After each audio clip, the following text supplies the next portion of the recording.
ನೆನಪಾ ಜಗದೀಶ ಶ್ರೀ ಕಾಶಿಲಿಂಗೇಶ ದಯೆ ತೋರಲೀಶ ಶ್ರೀ ಕಾಶಿಲಿಂಗೇಶ ದಯೆ ತೋರಲೀಶ ಕರುಣಿಸಿ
ರೆಹಮಾನ್ ಮುಲ್ಲಾ ಗೆಳೆಯರ ಬಳಗದಿಂದ 100 ರೂಪಾಯಿ ಕಂಪನಿ ಕೊಟ್ಟಿದ್ದಾರೆ. ಅವರಿಗೆ ತುಂಬಾ ತುಂಬಾ ಧನ್ಯವಾದಗಳು.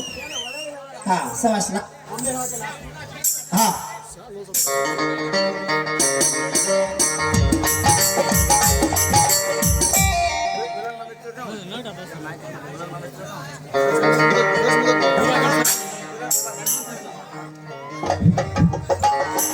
ಗೌರಿ ಏ ಗೌರಿ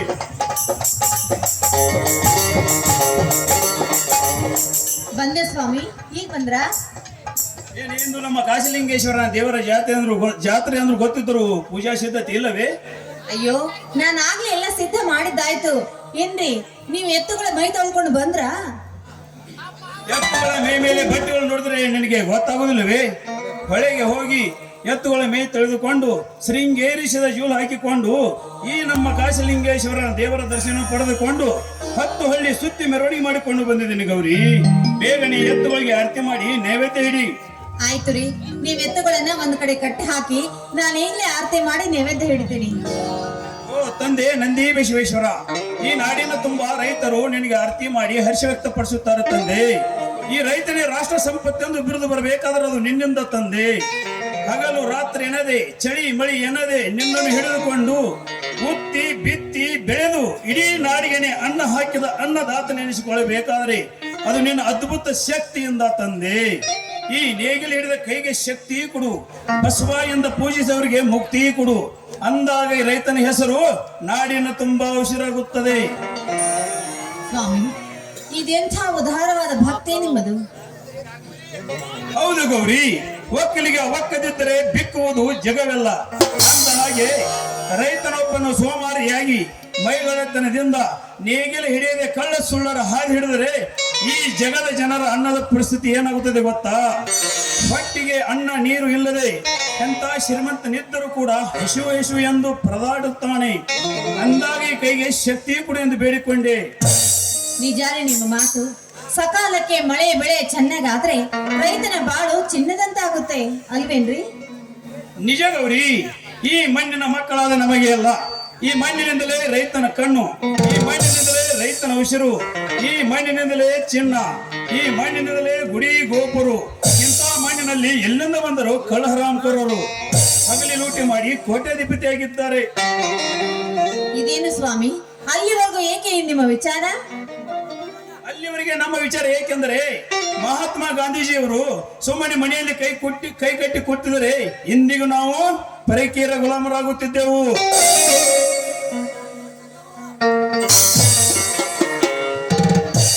ಶಭಾಷ್ ಮಾಮ, ನಿಜವಿದೆ ನಿನ್ನ ಮಾತು.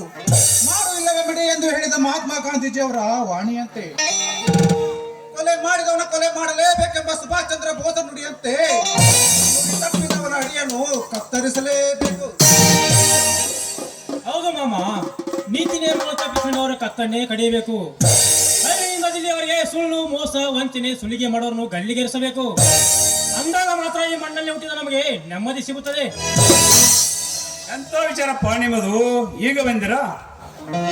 ಹೌದು ಮಾಮ, ಈಗ ತಾನೇ ಬಂದೆವು. ನಮ್ಮಿಬ್ಬರ ಓದು ಚೆನ್ನಾಗಿದೆ ತಾನೆ? ಇಬ್ಬರು ರ್ಯಾಂಕ್ ಲಿಸ್ಟ್ ನಲ್ಲಿ ಇದ್ದೇವೆ ಮಾಮ. ಹೌದು, ಮತ್ತೆ ಸಾಮಾನ್ಯನ ನಮ್ಮ ತಮ್ಮಂದ್ರಂದ್ರೆ ಸಪ್ತ ಸಾಗರ ಜೋಡಿ ಹುಲಿಗಳಿದ್ದಾಗ ಅಲ್ವೇನೋ? ಎಷ್ಟೇ ಆಗ್ಲಿ ನನ್ನ ತಮ್ಮಂದ್ರಲ್ವೇ? ಹೌದಕ್ಕ, ದಿನ ಬೆಳಗಾದ ನಡೆಯುವ ಕೊಲೆ ಸುಲಿಗೆ ಅತ್ಯಾಚಾರ ಇವುಗಳನ್ನು ಪತ್ರಿಕೆಗಳಲ್ಲಿ ನೋಡಿದರೆ ಈ ಭ್ರಷ್ಟ ಸಮಾಜಕ್ಕೆ ಬುದ್ಧಿ ಕಲಿಸಲು ನಾನೇ ಮೊದಲು ಸಿದ್ಧನಾಗಿ ಓದಿನಿಂದ ಮುಂದೆ ಬಂದು ಈ ಮಣ್ಣಿನ ನಿಜ ಅಣ್ಣ, ರಾಮಾಯಣದಲ್ಲಿ ಶ್ರೀರಾಮಚಂದ್ರನಿಗೆ ಲಕ್ಷ್ಮಣ ಸ್ಫೂರ್ತಿಯಾದಂತೆ ಇವತ್ತು ನಾನು ಕೂಡ ನಿನ್ನ ಸುಖ ದುಃಖದಲ್ಲಿ ಭಾಗಿಯಾಗಿ ಈ ಮಣ್ಣಿನ ಋಣ ತೀರಿಸ್ತೀನಿ. ನಿಮ್ಮಂತ ಹಳೆಯರು ಪಡೆದ ನನ್ನ ಜನ್ಮ ಸಾರ್ಥಕವಾಯಿತು. ಬನ್ನಿರಿ, 10-15 ವರ್ಷದ ಹಿಂದೆ ನಿಮ್ಮ ತಂದೆಗೆ ನಾ ಕೊಟ್ಟ ಮಾತೊಂದು ಪೂರೈಕೆವಾಗುವುದರಲ್ಲಿ ಸಂದೇಹವಿಲ್ಲ. ಮಾಮ, 15 ವರ್ಷದ ಹಿಂದಿನ ಮಾತೆ ಅದೇನೆಂದು ಹೇಳು ಮಾಮ. ಹೌದು ಮಾಮ, ನೀವು ನಮ್ಮ ತಂದೆ ಕೊಟ್ಟ ಮಾತಿನಲ್ಲಿ ಅರ್ಧ ಭಾಗ ನಮಗೂ ಇರಲಿ. ಅವನ ರಕ್ತದಿಂದ ಜನಿಸಿದ ನಾವು ನಮ್ಮ ರಕ್ತದಲ್ಲಿ ಅದನ್ನು ಬರೆದುಕೊಂಡು ನಿಮ್ಮ ಮಾತು ನಡೆಸಿಕೊಡ್ತೇವೆ. ತಮ್ಮಂದಿರ ತಮ್ಮಂದಿರ ಯಾಕಕ್ಕ ನಿನ್ನ ಕಣ್ಣಲ್ಲಿ ನೀರು? ನನ್ನ ತಂದೆ ಈ ನಾಡಿನ ಶ್ರೇಷ್ಠ ದೇವರೆಂದು ಹೇಳುತ್ತಿದ್ದವಳು ನೀನು ಇಂದೇಕೆ ನಿನ್ನ ಕಣ್ಣಲ್ಲಿ ನೀರು? ಅಪ್ಪನೇನಾದರೂ ಯಾರ ಕೈವಶದಿಂದ ಆತನಾಗಿರುವನೇ ಇಲ್ಲ. ಸತ್ತಳೆಂದು ಚಿಂತೆ ಮಾಡಿ ಸತ್ತರೆ ಹೇಳಕ್ಕ ಹೇಳು. ಇಲ್ಲ ಇಲ್ಲ, ಈಗ ಸದ್ಯಕ್ಕೆ ನನ್ನೇನು ಕೇಳಬೇಡಿ. ಸಮಯ ಬಂದಾಗ ಏನ್ ನಡೀತು ಹೇಗಾಯ್ತು ಅಂತ ನಾನೇ ನಿಮಗೆ ಹೇಳ್ತೀನಿ. ದಯವಿಟ್ಟು ಈಗ ನನ್ನೇನು ಕೇಳ್ಬೇಡ್ರಪ್ಪ, ಕೇಳ್ಬೇಡಿ. ಹೌದು ಅಳಿಯಂದ್ರಿ, ಕೆಲವು ಮಾತು ಕೊಟ್ಟಿಲ್ಲ, ಒಂದು ಮಾತಂತೂ ನಿಜ ಹೇಳ್ತೇನೆ. ನಿಮ್ಮ ತಂದೆಯೊಬ್ಬರು ಈ ಉತ್ತಮ ರೈತರೊಬ್ಬರಲ್ಲಿ ಶ್ರೇಷ್ಠ ರಾಜಕಾರಣಿಯಾಗಿ ರಾಮರಾಜ್ಯದ ಕನಸು ಹೊತ್ತು ಅನ್ಯಾಯದ ವಿರೋಧ ಹೋರಾಡಿ ನ್ಯಾಯದ ಪತಾಕೆ ಹಾರಿಸಿ ಇದೇ ಉತ್ತಮರ ಮನೆತನ ಬೆಳಗಿಸಬೇಕೆಂದು ವಚನ ತೆಗೆದುಕೊಂಡಿದ್ದಾರೆ. ಅದನ್ನು ನೀವು ನಮಗೆ ನಡೆಸಿಕೊಡ್ತೀರಾ? ಆಯ್ತು ಮಾಮ, ಆಯ್ತು. ನೀವು ಬಚ್ಚಿಟ್ಟ ಮಾತನ್ನು ನೀವೇ ಎಚ್ಚರಿಸಿದಾಗ ನಾವು ಕೆಚ್ಚದೆಯ ವೀರರಾಗಿ ಅನ್ಯಾಯದ ಸತ್ತನ್ನು ಕೊಚ್ಚಿ ಹಾಕಿ ಅಪ್ಪನಿಗೆ ಕೊಟ್ಟ ಮಾತನ್ನು ನಾವು ನಡೆಸಿಕೊಡುತ್ತೇವೆ. ಈ ಮಾತು ಸತ್ಯ ಮಾಮ, ಈ ಮಾತು ಸತ್ಯ.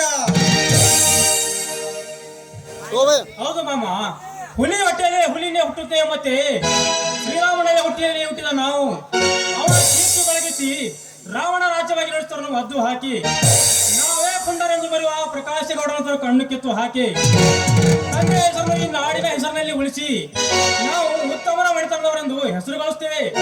ಇದು ನನ್ನ ಮಾತು ಸತ್ಯ.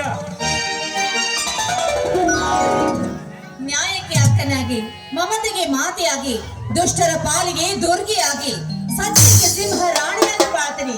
ಈ ಮಾತು ಕೂಡ ಸತ್ಯ.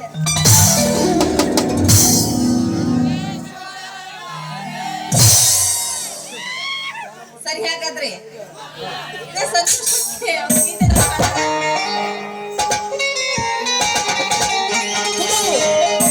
ಕಾಲ ಮತ್ತೊಮ್ಮೆ ನಮಗಾಗಿ ಬಂತು,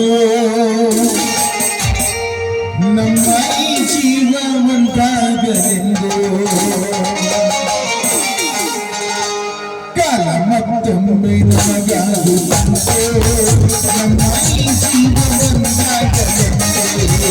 ಕಾಲ ಮತ್ತೊಮ್ಮೆ ನಮಗಾಗಿ ಬಂತು, ನಮ್ಮ ಈ ಜೀವ ಒಂದಾಗಲೆಂದು.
ಅಳೆಂದ್ರೆ ನೀವು ಹೋಗಿ ಬೇಗ ಡ್ರೆಸ್ ಬದಲಾಯಿಸಿಕೊಂಡು ಬನ್ನಿ, ನಾನು ಎತ್ತನ್ನು ಹಿಡಿದುಕೊಂಡು ಬರುತ್ತೇನೆ.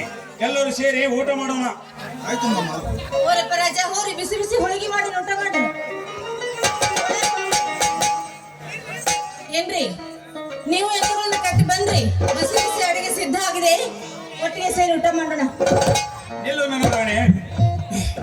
ಬಾಲ ಮೈದಾನ ಮೃದು ಮಾತಿನ ಮಂಟಪದಲ್ಲಿ ನಿನ್ನ ಹೃದಯ ಬಚ್ಚಿಟ್ಟುಕೊಂಡು ಹಾಗೆ ಹೊಂಟಿ ಬಾ ಮೆಲ್ಲ ಮೆಲ್ಲನೆ ನಿನ್ನ ಕಾಲಿಗೆಜ್ಜೆ ಕುಣಿಸುತ್ತ ಬಂದು ತುಸು ಮುತ್ತು ನೀಡಿ ಮನ ತಣಿಸುವ. ಅಯ್ಯೋ, ಹೋಗ್ರಿ, ನಾಚಿಕೆ ಆಗುತ್ತೆ. ಅಲ್ಲದೆ, ಬಸವನ ಪೂಜೆ ಇಂಪಿನಲ್ಲಿ ಈ ನಿಮ್ಮ ಮಡದಿಗೆ ಗಲ್ಲಕ್ಕೆ ಒಂದು ಮುತ್ತು ಕೊಟ್ಟು ಹಾಡ್ಬೇಕು ಅಂತ ಆಸೆನಾ? ಆಗ್ಲಿ ರಾಜ.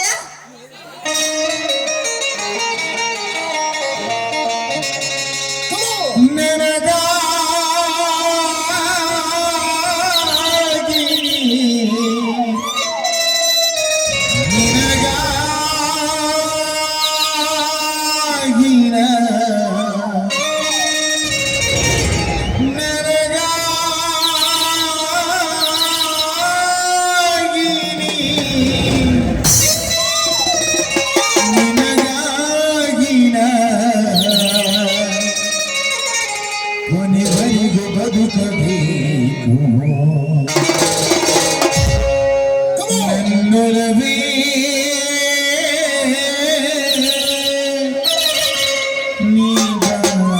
ನೀವಾರೆ ನನ್ನ ಚಲುವೆ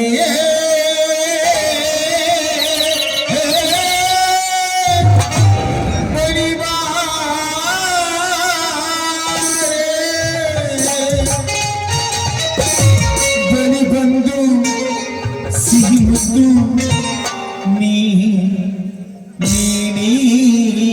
ನೀಡು ಸಿಹಿ ಮುದ್ದಿನ ಕಾಣಿಕೆ ಬಾರಿ ನನ್ನ ಸನಿಹಗೆ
ಸಿಹಿ ಮುದ್ದಿನ ಕಾಣಿಕೆ ಬಾಳೆಹಣ್ಣ ಸನಿಹಕ್ಕೆ ಸಿಹಿ ಮುದ್ದಿನ ಕಾಣಿಕೆ ಬಾಳೆಹಣ್ಣ ಸನಿಹಕ್ಕೆ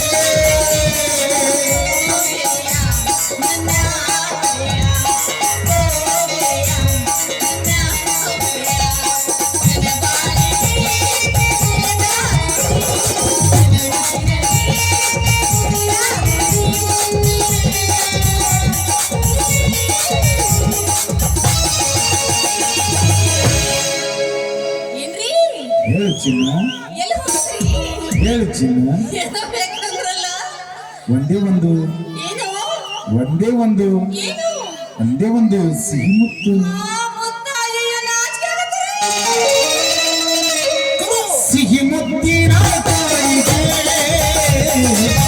ಬಾಳೆಹಣ್ಣ ಸನಿಹಕ್ಕೆ ಸಿಹಿ ಮುತ್ತಿನ ಕಾಣಿಕೆ ಬಾಳೆಹಣ್ಣ ಸನಿಹಕ್ಕೆ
ಮುತ್ತಿನ ಕಾಣಿಕೆ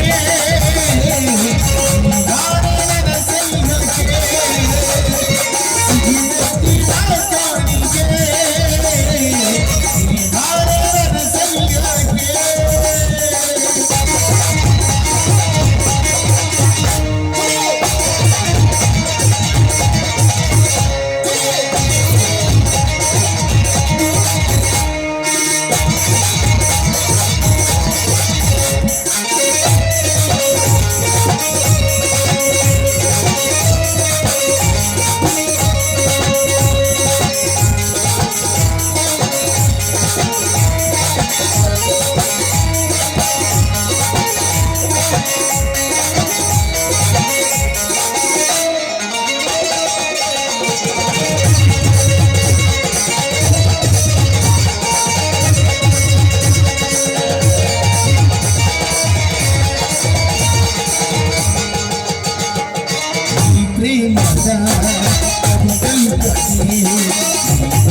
ಪಯಣಕ್ಕೆ ಶ್ರುತಿಯಾದಿ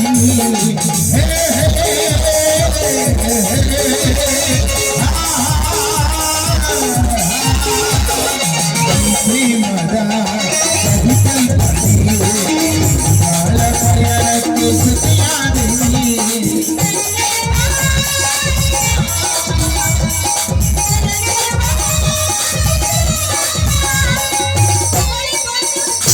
ಸಿಹಿ ಮುತ್ತು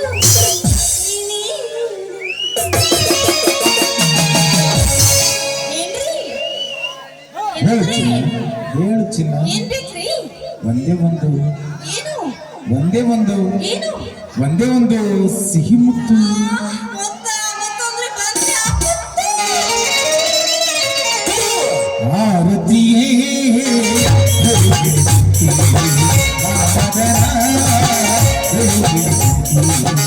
ಆರತಿಯೇ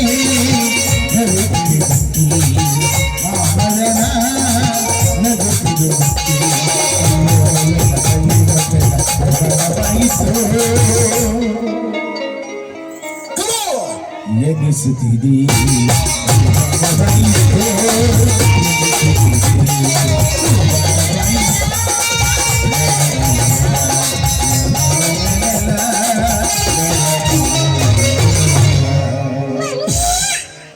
ರಾಯರೇ ನಡೀರಿ ಬಿಸಿ ಅಡಿಗೆ ತಣ್ಣಗಾಗೋ ಮೊದಲು ಊಟ ಮಾಡ್ಬಿಡ್ರಿ